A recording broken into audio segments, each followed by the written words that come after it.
నాకు కూడా తెలియదు ఎందుకు వచ్చినాం. గుర్తొచ్చింది ఎందుకు వచ్చినామా అంటే లైక్ షేర్ సబ్స్క్రైబ్ కొట్టండి.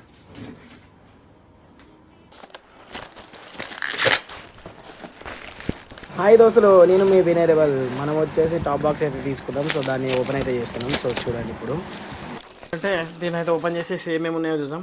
కింద మన బైక్ ఫిట్ చేసుకోవడానికి అది అవుతుంది.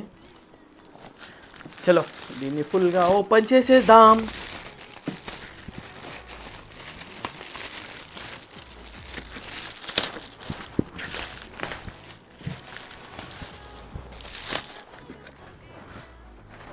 మనమైతే ఓపెన్ చేసాం. ఓకే, మనకైతే ఇది సర్ప్రైజ్. గ్లౌజులు కూడా దీంట్లో వేసి ఇచ్చాడు. ఇది నాకు తెలీదు. మన బైక్ రైడింగ్ గ్లౌజెస్ అయితే దీంట్లో ఇచ్చాడు. ఇది మరి ఇంతట్లా సర్ప్రైజ్ ఇస్తాడని చెప్పేసి నాకు కూడా తెలీదు. సో దిస్ ఈజ్ మన